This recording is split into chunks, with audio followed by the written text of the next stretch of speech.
Star Wars: The Rise of Skywalker is out, and yeah, it's weird. For the first time, the audience and critic scores are flipped. It's different now, everyone. The critics gave it a 58. The audience gave it an 86. I don't know what's going on anymore.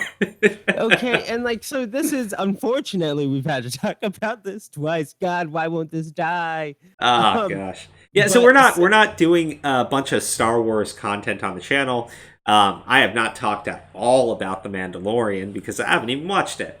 I it's have. really it's good. But so this sounds bad. You want to tell people a little about the movie, or do Yeah, we well, just go real quick. into So audience?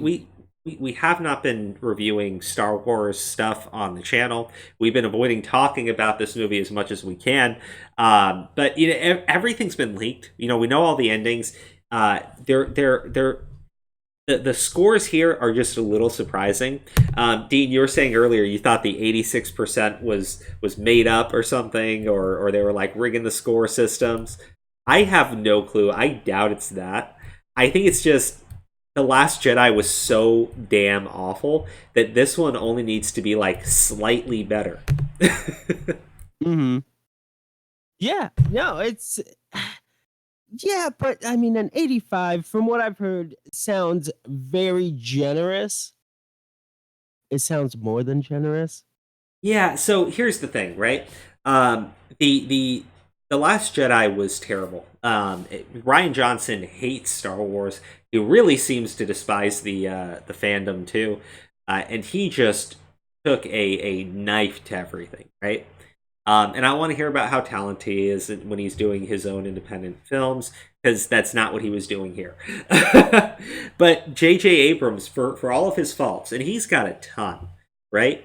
There are some issues with this film from basic stuff that he should have been able to work on better.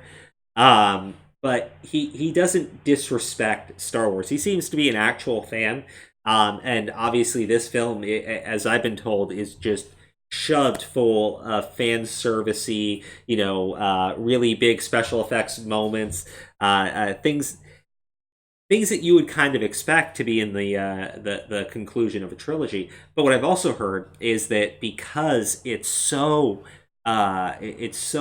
bad trying to pick up where the Last Jedi went off, that he's basically had to shove two films together into one. And I gotta say, maybe things would have been better if J.J. Abrams just had done the trilogy the entire way through. But oh man, I don't know. Let's just read some of these reviews from the audience. We're gonna ignore the critics for now. Not good at all. I was so hoping to see something that brought the trilogy together, but it was a mixed up, no sense plot that hurts the other two movies. There is no emotion in this movie. I should have felt something, but nothing. Waste of great new and old characters. Only good thing about it is the score and special effects are really good in spots. Other than that, the plot is mind numbing. Don't waste your money. I'm so sad about this. 1-star review. Darth Sidious was the best part of the film. Killing Leia was disrespectful. I have many negative thoughts about the movie that I'm just going to have to keep to myself due to the evil fandom. Well, fuck you too, man. This person's name is Andrew, too. Half a star. Fuck you too, man. I'm not evil. I'm just a fandom who's occasionally very mean to people. It was really good overall. I would watch it again. I think the story did justice to a lot of different characters, new and old alike. Oh, this person put something that sounds like a spell from Harry Potter and gave it a half star. Ties up the loose ends nicely. 5 stars. Ugh. Ugh. I don't know because, like I said, I've been told so many things about this film. I do not think that it is very good. From No, what from everything we've heard. no, But that's why I'm saying 85 just sounds generous. well, the most recent reviews seem to be mostly on the negative side, so we'll see how it is. I want to do a follow up to this at the end of the weekend and just see what people are saying about the film. Because obviously, on the opening night, the people are first going to go see it are really diehard fans. Um, Mm-hmm. But again, I think The Last Jedi was so terrible that this movie should do okay. It just needs to be a little bit better than that. And I think J.J. Abrams was able to cobble something together. I just, I don't, I don't think it's really worth going to see. And like I was trying to say earlier, we haven't been doing a ton of videos on Rise of Skywalker or Star Wars. We've done a couple, but the truth is, I'm not very interested in it. uh, like here, this person wrote a comment, which seems to be very, very good. Uh, the final film of the Star Wars saga concludes with some timing issues and what felt like an overall rushed job. The film is busy. It has a lot going on. Too many new characters, new planets, and a fast-paced mind screw of action and story plot. This film should be more adequately called The Rise of Palpatine.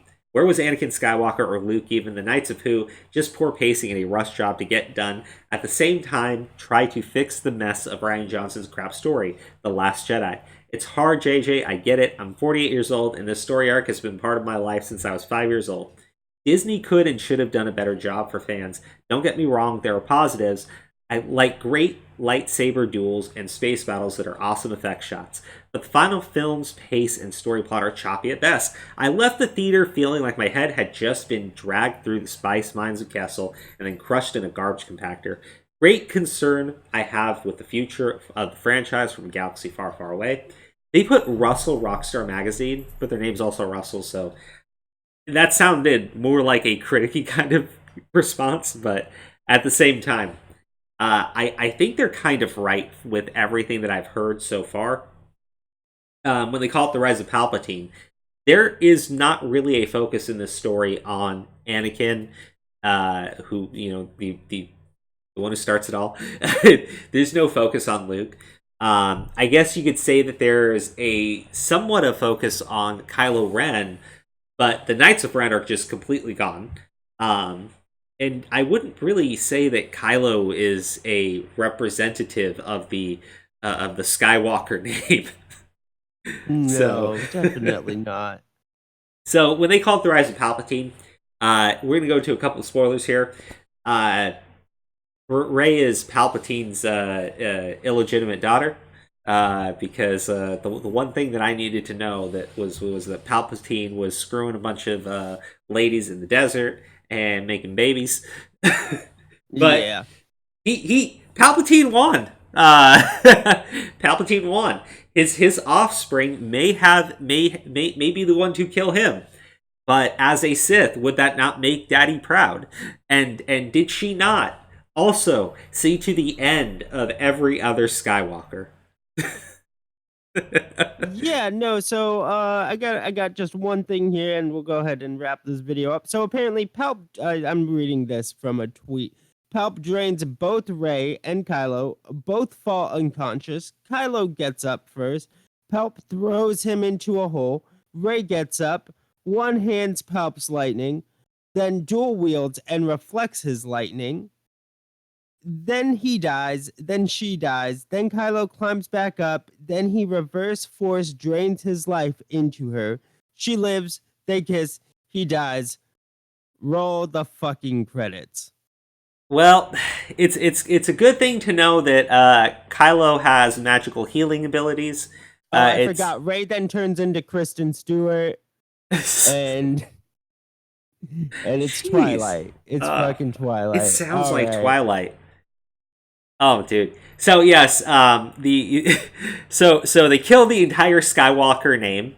They wipe out its entire lineage, and they make Palpatine's daughter the one to move forward as the only survivor of this absolute trash fire. Holy fuck. But I think that's gonna be it from us. It doesn't sound good. It sounds bad. I've seen a lot of tweets. They all sound bad. Everything's bad. Star Wars is bad. It's dead. And let me just be real quick here. The movie's still gonna make some money, right? It's gonna make money just off of the Star Wars name. Just real quick, Star Wars: The Rise of Skywalker pits 40 million opening night against Twitter's dark side. Yes, I guess we are part of Twitter's dark side. Hail to the Dark Lord. But they say that it is the fifth highest domestic opening night of all time. That's, it's good, right? It's just, this is the final film of a trilogy, the official, quote unquote, ending to the Skywalker saga, and that's kind of poor. That's pretty poor. Um, I think I think Disney is going to lose a ton of money when it comes to merchandise sales, but I think that they will claim this as a success as long as it does even slightly better than The Last Jedi. Which, oh my gosh, I don't, fuck, Imagine fuck. if they just compare it to a Solo, a Star Wars movie. Yeah. Well, it did better than this. But they'll take Rogue One and they'll take Solo, the films that have nothing to do with the main trilogies, and say, well, as you can see, this movie did 30% better overall. So Yeah. Well, I think that's it from us. Go ahead and check us out on our other platforms. Links in the description. Please like this video. Please share it. Anything from you, Crow? yes, guys, Go. check out the Patreon, patreon.com/DNACrows. $1 is a channel sponsor, and maybe this cawing bird will finally shut up if you give us that $1. I hear birds love $1 bills. If you've ever had a bird steal one from you before. All right, guys, bye.